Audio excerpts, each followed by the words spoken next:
Dan Saudara, Komisi Independen Pemilihan atau KIP Kabupaten Aceh Timur melakukan rekapitulasi suara tingkat kabupaten. Perekapan suara tingkat kabupaten tersebut bertempat di Aula Serbaguna Pemerintah Kabupaten Aceh Timur di Idiraya. Dan berikut laporan selengkapnya.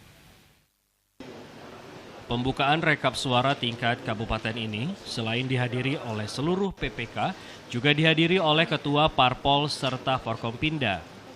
Ketua KIP Aceh Timur Zainal Abidin mengatakan rekap suara tersebut diperkirakan dapat selesai dalam waktu 2 atau 3 hari ke depan. Ia menambahkan proses rekap suara tingkat kabupaten tersebut akan dimulai dari daerah pilihan yang tidak bermasalah.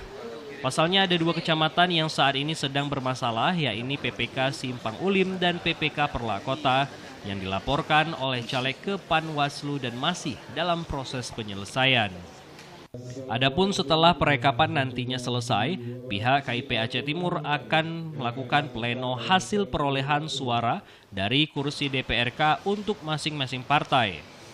Selain itu, pihak KIP Aceh Timur juga akan menampung keberatan yang diajukan oleh pihak Parpol.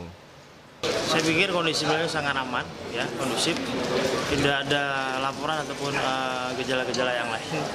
Semoga ke depan 3 hari ke depan aman, damai, dan lancar. Ia menambahkan bahwa sejauh ini proses berjalannya perekapan surat suara ini berjalan dengan lancar. Dan untuk pengamanan juga disiagakan di lokasi guna untuk mencegah terjadinya kericuhan saat rekapitulasi berlangsung. Dari Aceh Timur, Said Maulana, TVRI melaporkan.